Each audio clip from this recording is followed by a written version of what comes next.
एक ऐसी हीरोइन जिसे फिल्मी पर्दे पर माँ के रोल में देखा गया। वो फिल्मों में सुपरस्टार अमिताभ बच्चन की माँ बनती तो कभी धर्मेंद्र की माँ के रूप में दिखती थी, तो कभी फिल्मों में वो दादी माँ का रोल भी निभाया करती। मुकद्दर का सिकंदर, मजबूर और रेशमा और शेरा जैसी फिल्मों में माँ का किरदार निभाया था। मगर क्या आप जानते हैं कि फिल्मों में माँ बनने वाली इस अदाकारा ने बहुत पहले ही फिल्मों में काम करना शुरू कर दिया था। इस अदाकारा ने बाल कलाकार की हैसियत से अपना फिल्मी सफर शुरू किया और 15 साल की उम्र में ही शादी कर ली। इसके बाद ही वो लीड एक्ट्रेस और कैरेक्टर रोल्स में अपनी एक्टिंग की गहरी छाप छोड़ने में कामयाब हुई। आखिर वो कौन सी वजह थी कि इनको 15 साल की उम्र में शादी करनी पड़ी? इनके बारे में और भी बहुत कुछ बताएंगे, पर सबसे पहले इस अदाकारा का नाम बता देते हैं। इनका नाम है सुलोचना लाटकर। नमस्कार, मेरा नाम है दीपक बिच्छल और आप देख रहे हैं बॉम्बे की बात। बॉम्बे की बात में आज सुलोचना लाटकर की जिंदगी और उनके फिल्मी सफर के कई दिलचस्प किस्से आपके सामने लेकर आएंगे। सुलोचना लाटकर का जन्म 20 जुलाई 1929 को कर्नाटक के बेलगाम जिले में हुआ था। इनके गांव का नाम खड़कलाट था। गांव के नाम पर ही इनका सरनेम लाटकर पड़ा। घर में एक भाई थे जो सुलोचना से उम्र में 10 साल बड़े थे। साथ ही एक मौसी थी जो इन्हीं के परिवार के साथ रहती थी। इनकी शुरुआती शिक्षा गांव में ही मौजूद एक प्राइमरी स्कूल में हुई, लेकिन पढ़ाई लिखाई में इन्हें कभी कोई दिलचस्पी नहीं थी। सुलोचना के पिता कोल्हापुर रियासत में दरोगा थे। गांव में होने वाले मेले में तमाशा होता, नाटक किए जाते और फिल्मी शोज भी दिखाए जाते थे। नन्ही सुलोचना लाटकर हमेशा आगे बढ़कर ये सभी प्रोग्राम्स देखा करती। छोटी उम्र से ही फिल्मों के प्रति इनके मन में काफ़ी उत्सुकता पैदा होने लगी। उम्र के महज 12वें पड़ाव में ही इनके माता पिता की मृत्यु हो गई और घर में इनके भाई और मौसी ही रह गए। तभी सुलोचना अपने भाई और मौसी के साथ अपने पिता के एक दोस्त के घर रहने लगी। एक दिन पिता के दोस्त के घर जाने माने फिल्म प्रोड्यूसर और डायरेक्टर मास्टर विनायक आए। कोल्हापुर में मास्टर विनायक की खुद की एक फिल्म कंपनी थी जिसका नाम था प्रफुल्ल पिक्चर्स। मास्टर विनायक को जब सुलोचना की कहानी का पता चला तो उन्होंने सुलोचना को अपनी फिल्म कंपनी में नौकरी देने का ऑफर किया। सुलोचना जी ने मास्टर जी का वो ऑफर तुरंत स्वीकार कर लिया। सुलोचना ने केवल प्राइमरी तक ही पढ़ाई की थी तो उन्हें हिंदी बोलना ठीक से नहीं आता था। यही वजह थी कि जब उन्होंने अपनी नौकरी की शुरुआत की तो वो काफ़ी घबरा रही थी। मास्टर विनायक की फिल्म कंपनी प्रफुल्ल पिक्चर्स से ही महान गायिका लता मंगेशकर भी जुड़ी हुई थी। उस वक्त लता मंगेशकर ने ही सुलोचना का हौसला बढ़ाया था, जिससे इन्हें काफ़ी हिम्मत मिली और वे वहां नौकरी करने भी लगी। पर इसके बाद उन्हें एक और झटका लगा जब मास्टर विनायक ने अपनी कंपनी को बॉम्बे ले जाने का फैसला किया। बॉम्बे का नाम सुनते ही सुलोचना घबरा गई और उन्होंने वहां जाने से इनकार कर दिया और नौकरी भी छोड़ दी। इसके बाद सुलोचना ने जयप्रभा स्टूडियो में काम करना शुरू कर दिया, जहां उन्हें 30 रुपए महीना पगार मिलने लगी। इस स्टूडियो के मालिक भालजी पेंढारकर थे और उस जमाने में जयप्रभा स्टूडियो अपनी धार्मिक और ऐतिहासिक फिल्मों के लिए मशहूर था। भालजी पेंढारकर को सब लोग बाबा कहा करते थे। बाद में यही स्टूडियो वो जगह भी बन गया जहां सुलोचना ने फिल्मों में काम करना सीखा। भालजी पेंढारकर सुलोचना को घुड़सवारी और लाठी तलवार चलाना सिखाया करते थे। मास्टर विनायक की मराठी फिल्म चिमुकला संसार में सुलोचना एक छोटी सी भूमिका कर चुकी थी। साल 1944 में आई जयप्रभा स्टूडियो की महारथी कर्ण और 1946 में आई वाल्मीकि में सुलोचना ने काम किया। इसके बाद साल 1947 में मराठी फिल्म ससुरावास में ये पहली दफा मेन लीड एक्ट्रेस के तौर पर नजर आई। एक इंटरव्यू में सुलोचना ने बताया कि उनका असली नाम नगाबाई था और लोग उन्हें प्यार से रंगू कहा करते थे। ये भालजी पेंढारकर ही थे जिन्होंने उनका नाम नागाबाई से सुलोचना किया था। सुलोचना जब जयप्रभा स्टूडियो में ही नौकरी करती थी तो उनकी शादी कोल्हापुर के एक जमींदार परिवार के बेटे आबा साहेब चौहान से हो गई थी।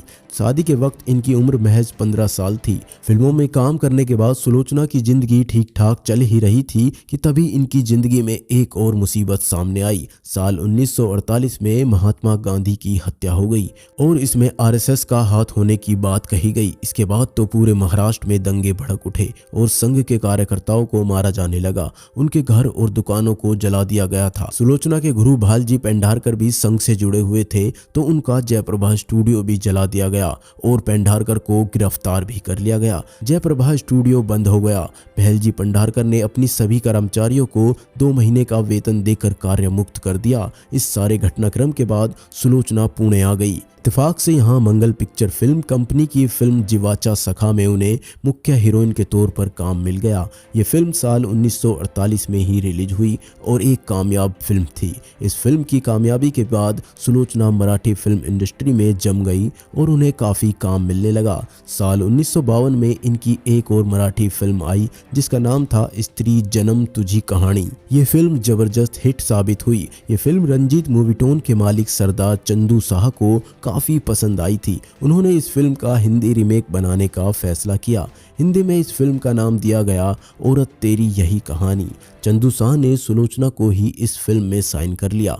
इस फिल्म को साइन करने के कारण साल 1953 में सुलोचना पुणे छोड़कर मुंबई आ गई। ये फिल्म 1954 में रिलीज हुई और अपनी पहली ही हिंदी फिल्म से सुलोचना हिंदी बेल्ट में काफ़ी मशहूर हो गई। लेकिन इसके बाद इनकी कई हिंदी फिल्में चल नहीं पाई। 1954 में आई महात्मा कबीर, 1956 में आई सजनी और 1960 में आई मुक्ति नाम की इनकी फिल्में फ्लॉप हो गई। हालांकि साल 1956 में आई इनकी फिल्म सती अनुसुईया बहुत बड़ी हिट साबित हुई और इस फिल्म की कामयाबी ने सुलोचना को हिंदी धार्मिक फिल्मों का स्टार बना दिया।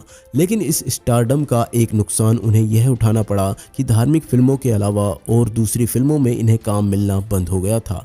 1957 में जरूर एक गैर धार्मिक फिल्म में काम करने का मौका मिला। इस फिल्म का नाम है अब दिल्ली दूर नहीं। ये फिल्म हिट रही और इसका गाना ये चमन हमारा है सुलोचना जी पर ही फिल्माया गया था। लेकिन इसके बाद फिर कभी किसी सामाजिक हिंदी फिल्म में मुख्य नायिका के तौर पर सुलोचना को कामयाबी नहीं मिल सकी। साल 1959 की बात है। मशहूर फिल्म मेकर बिमल रॉय ने अपनी फिल्म सुजाता में सुलोचना लाटकर को मां का रोल ऑफर किया।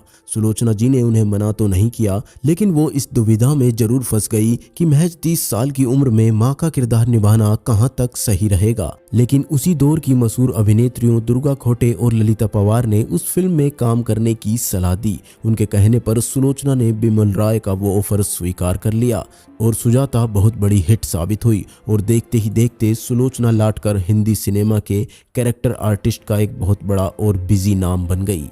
सुजाता के बाद सुलोचना लाटकर ने साजन, जोनी मेरा नाम, कटी पतंग, सन्यासी, मुकद्दर का सिकंदर, क्रांति और अंधा कानून जैसी कई फिल्मों में काम किया और इन सभी फिल्मों में इन्होंने मुख्य तौर पर मां के किरदार निभाए थे। साथ ही मराठी फिल्मों में भी वो लगातार एक्टिव रही। 7 दशक लंबे अपने फिल्मी करियर में सुलोचना जी ने 500 से अधिक फिल्मों में काम किया। वक्त के साथ उम्र बढ़ी और सुलोचना जी ने खुद को फिल्मों से दूर करना शुरू कर दिया। साल 1986 में आई फिल्म खून भरी मांग में ये शत्रुघ्न की मां के रोल में नजर आई थी। इसके बाद सुलोचना जी ने फिल्मों से एक लंबा ब्रेक ले लिया। फिर ये नजर आई साल 2003 में धर्मेंद्र की फिल्म टाडा में। साल 2007 में फिल्म परीक्षा में भी सुलोचना लाटकर जी ने काम किया था और यही इनकी आखिरी फिल्म भी थी। 1999 में भारत सरकार ने सुलोचना जी को पद्मश्री पुरस्कार से सम्मानित किया। इसके बाद साल 2004 में फिल्म फेयर ने भी इन्हें लाइफ टाइम अचीवमेंट अवार्ड दिया। 2009 में महाराष्ट्र सरकार ने भी सुलोचना को महाराष्ट्र भूषण अवार्ड से सम्मानित किया था। इसके बाद 4 जून 2023 को सुलोचना जी का मुंबई में निधन हो गया और उन्हें बॉलीवुड में किए अपने शानदार काम के लिए याद किया जाता रहेगा।